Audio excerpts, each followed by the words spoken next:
The day began like any other in Rafiq's life, heavy, slow, and unforgiving. His small roadside workshop sat at the edge of a cracked road, squeezed between a tea stall. Before we begin, comment your country and age, and please subscribe to support the channel. Thanks. In an abandoned grocery shop. The tin roof above his head rattled whenever a bus passed, and the air inside smelled of engine oil, metal dust, and sweat. This workshop was not just his place of work. It was his survival. Every bolt he tightened and every engine he revived meant food on the table for his family that night. Rafiq was in his early 40s, his face lined not by age but by responsibility. Years of working with machines had hardened his hands and softened his heart.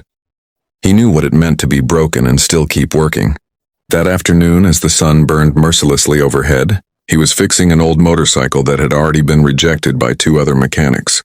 Like most things in his life, Rafiq had accepted it as a challenge rather than a burden. Just then, the sound of smooth tires on rough road caught his attention.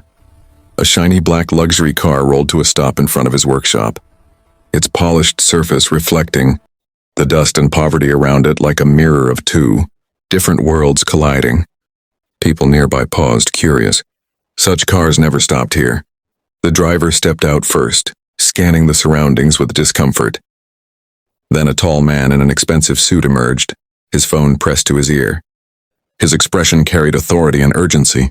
Finally, they opened the back door and carefully brought out a teenage girl seated in a high-end electric wheelchair.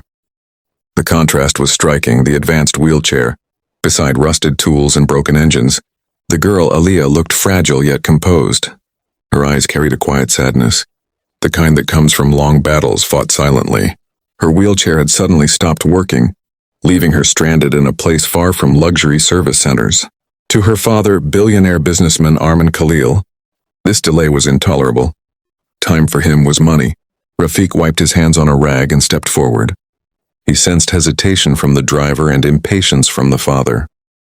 They were clearly unsure whether someone like him, poor, dusty and unknown, could handle something so expensive. "The wheelchair is not moving," the driver said cautiously. Rafiq crouched down, observing the machine with calm eyes. He did not see wealth or status. He saw a problem. Machines to him spoke a universal language. "Everything that moves can stop," he said gently, "and everything that stops can be fixed." Aliyah looked at him, surprised by his tone, not pitying, not dismissive, just sincere. In that moment, something shifted. The broken day paused, waiting for what would happen next. Rafiq rolled the wheelchair gently into the shade of his workshop, careful not to jolt it, as if he were handling something alive rather than mechanical. The billionaire's driver hovered nearby, uneasy, while Mr. Khalil stood a short distance away, still making phone calls, his voice sharp with frustration. To him, this was an inconvenience. To Rafiq, it was a responsibility. The wheelchair was unlike anything Rafiq had worked on before. Its sleek frame, silent motors, and digital control panel spoke of foreign engineering and enormous cost. For a moment, he simply observed it, running his fingers along the wiring, listening to the faint hum when he pressed the power switch. Experience had taught him that machines often revealed their secrets when treated with patience. Instead of questioning the driver or the father, Rafiq turned to Aliyah. He lowered himself to her eye level and spoke calmly. "Tell me what happened," he said.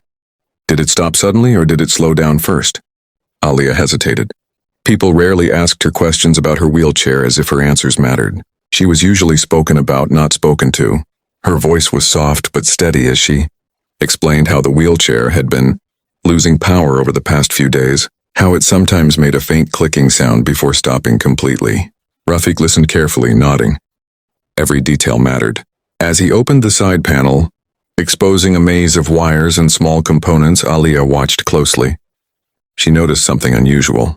Rafiq never once sighed, complained, or showed intimidation by the expensive technology. His focus was total, respectful. As he worked, he explained what he was doing, not to show off, but to include her. "Sometimes wires get tired," he said with a gentle smile. "They don't break loudly. They just give up quietly." Those words struck Aliyah deeply. For years, she had felt exactly like that, quietly giving up while the world rushed past her. Watching this poor mechanic handle her wheelchair with such care made her chest feel heavy with emotion. Rafiq found the problem. a damaged internal wire near the battery, likely loosened by repeated vibrations. Replacement parts were unavailable, but Rafiq was used to scarcity. From a box of old components, he carefully selected a compatible wire, reshaped a connector, and reinforced it using his own improvised method. Time passed silently. The driver checked his watch. Mr. Khalil paced impatiently, but Aliyah remained still, watching every movement of Rafiq's hands, trusting him without knowing why. Finally, Rafiq wiped his hands and pressed the power button. The wheelchair responded with a smooth, steady hum. "Try now," he said softly. Aliyah pushed the control. The wheelchair moved forward effortlessly. In that moment, her silence broke not with words but with tears. The wheelchair moved forward smoothly, its soft mechanical hum cutting through the heavy air of the workshop.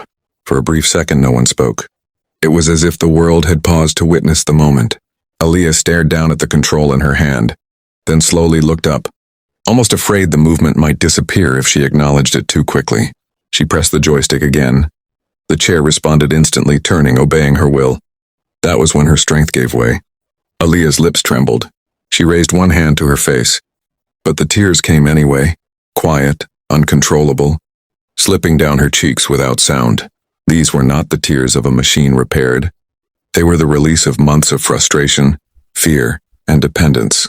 For days, the wheelchair had been unreliable, and with every sudden stop came the terror of being trapped, helpless, invisible.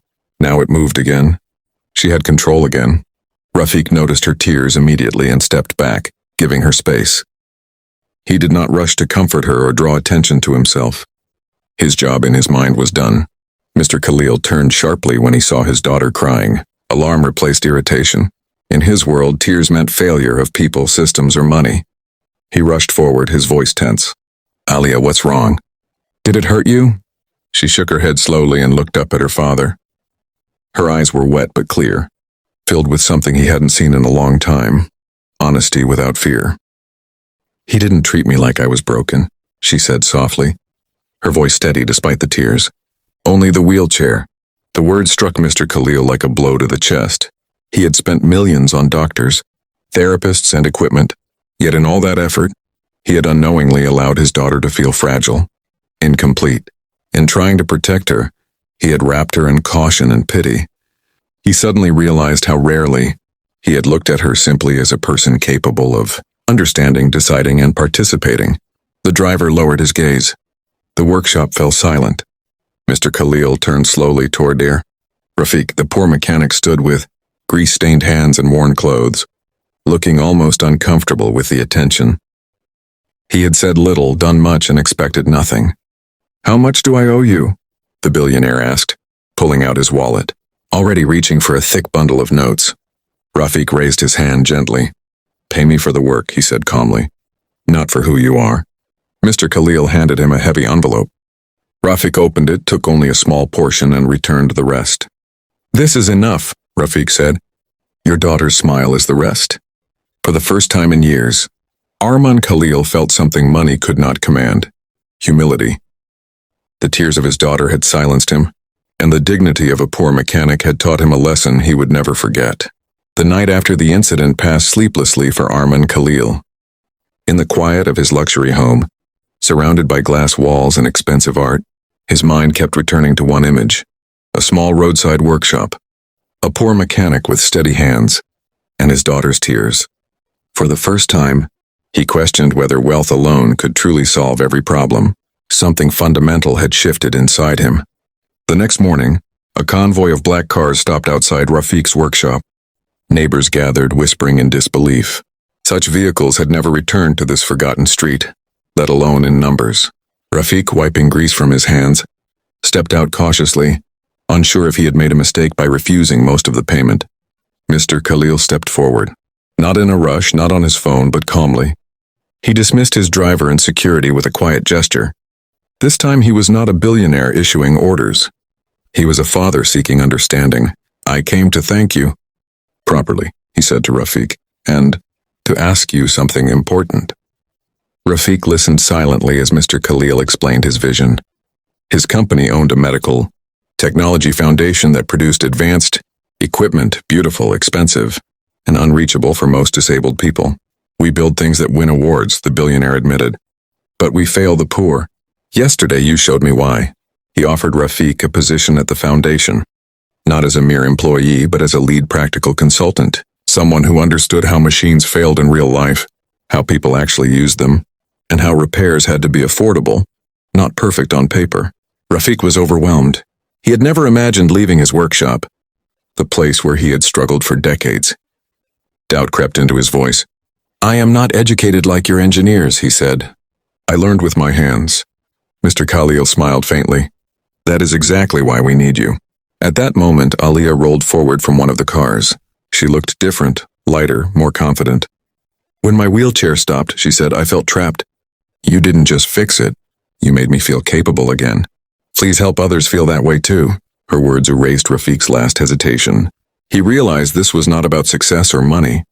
It was about purpose. He agreed. That single decision marked the turning point of his life. The poor mechanic did not abandon his roots. He carried them forward. And for Mr. Khalil, the offer was not charity.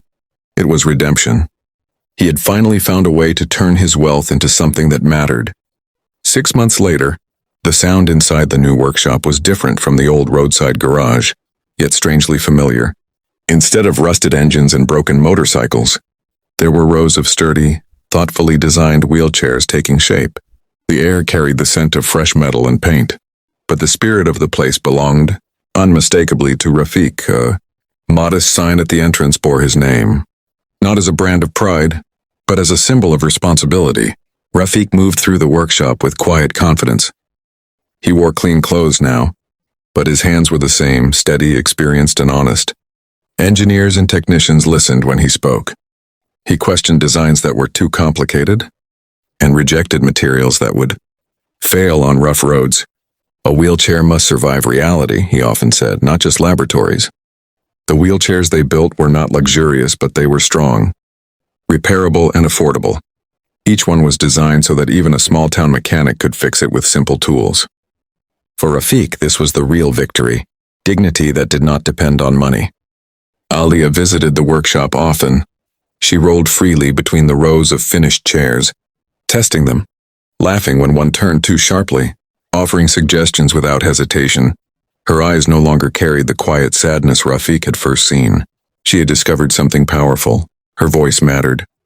Though she still used a wheelchair, her world had expanded. She was no longer defined by what she lacked, but by what she contributed. At the official launch of the Foundation's new initiative, journalists filled the hall.